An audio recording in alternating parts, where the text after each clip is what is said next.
Hi Miss, my name is Ng Jia Shen. My topic of this video presentation is sink and float, and I will using this topic to carry out an experiment. In this video presentation, I will let you know what are the benefits of carry out this experiment and how I conduct the lesson and what are the process skills that children will use in the experiment and the step of this experiment. Now, let us talk about what are the benefits when carry out this experiment. First, the children will know the concept about sink and float when they're doing the experiment. Besides that, this experiment provides a hands-on learning experience to the children. This allows children to actively engage with materials and direct observe the experiment. This experiment also promotes cooperation and communication among the children because the children will share their observation and ideas among the peers and teacher. Besides that, this experiment contributes to the overall education goals and objectives in the science curriculum. This experiment also encourages curiosity among the children because experiment is likely to spread curiosity in children, fostering a positive attitude towards science.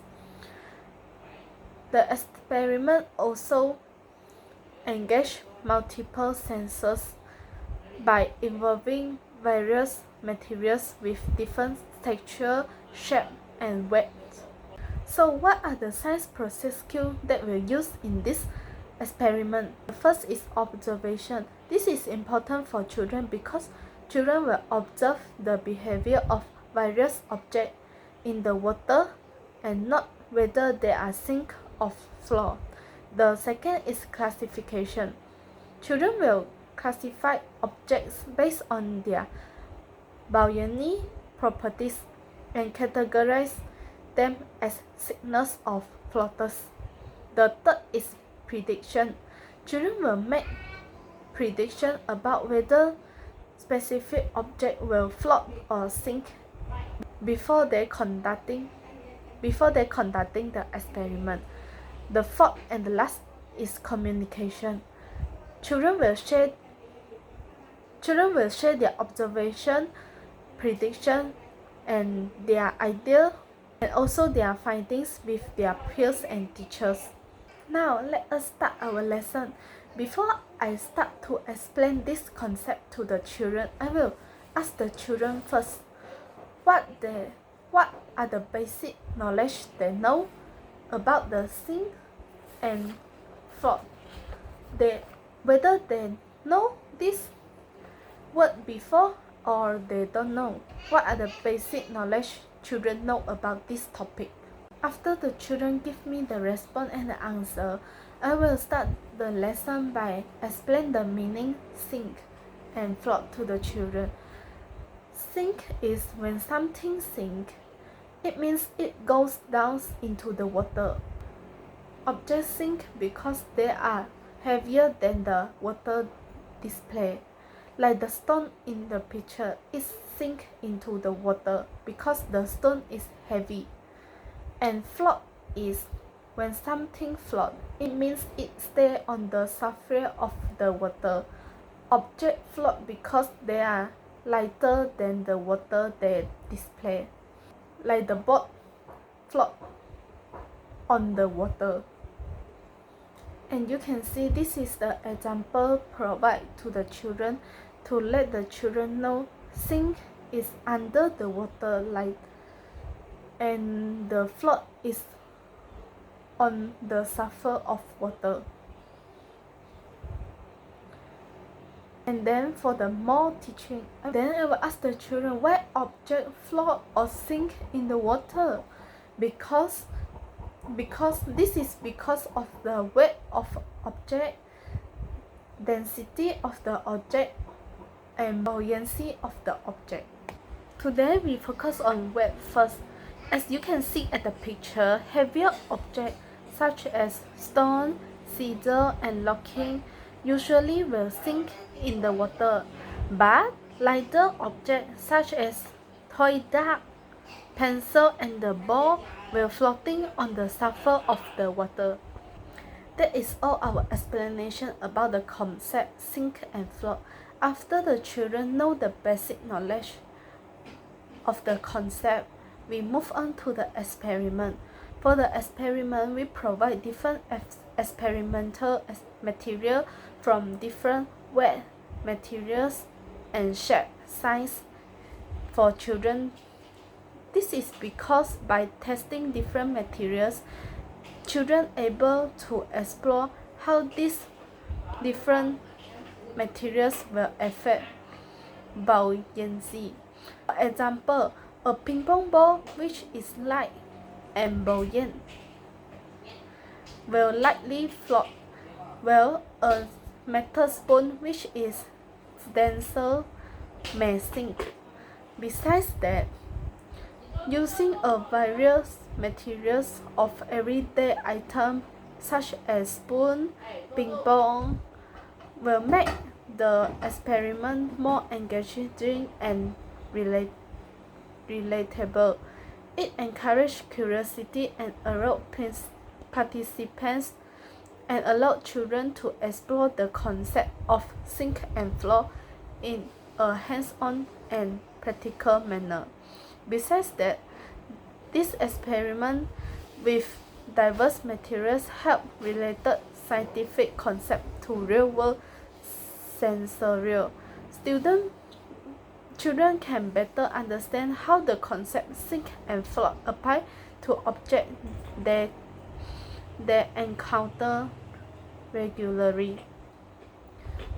Last and most important is allow children to have better and more understanding about the experiment and the concept.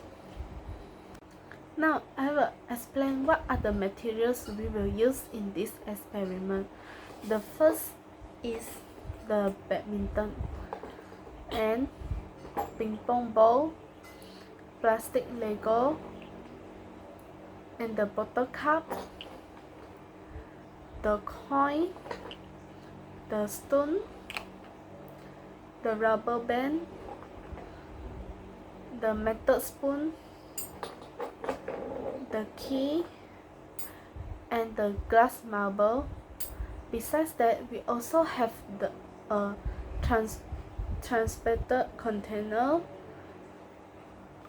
I choose transparent container because it is more easier for children to observe whether the object is float or sink when children put in the experiment materials into the water. And I also provide the worksheet for the children, a page where they can guess whether the item provide float or sink before the experiment begins, and another page children can observe whether the object sink or float during the experiment and tick the corresponding box to record their result. Now let us start our experiment. This is sink and this is float. We have two labels. We also have a container with water, a little towel, and children can place floating object in this container and place the sinker object in this container. There are also different objects made with different materials. Some of them are going to float and some of them are going to sink. Now let us see which objects are going to sink and which object will going to float. Let's start with a ping pong ball. The ping pong ball will going to sink or float. The ping pong ball is float. I will put the object in the water and let the children observe. And I will ask the children, is the ping pong ball float or sink? The children will take the ping pong ball and put into the correct container. It is sink or floor. The children need to put the ping pong ball into floor. Then the next object is key, made by metal. The key is sink in the water. Then, after the children observe, they will put the key into the sink container. The next is badminton.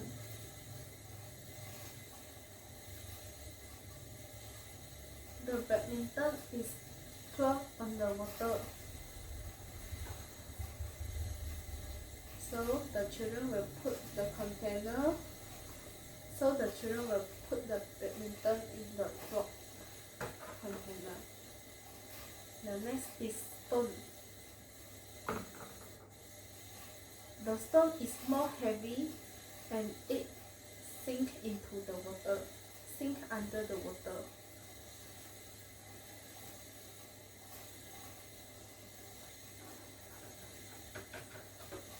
And the next is plastic Lego. It is more lighter.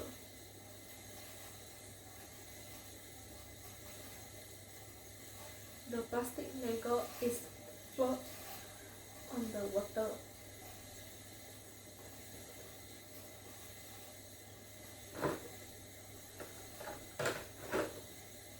And the next is bottle cup. The bottle cup is float on the water. This bottle cup also made by plastic. And then the next is metal spoon.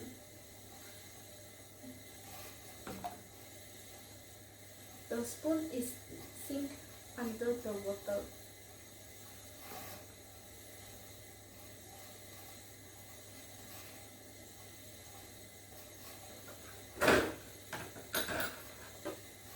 And then this is the glass marble. Oh, the glass marble also sink under the water.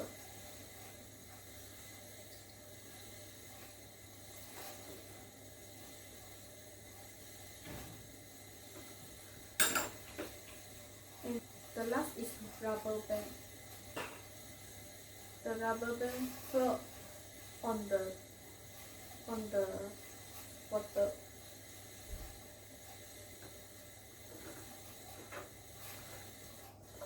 And the last is the coin. The coin sink under the water.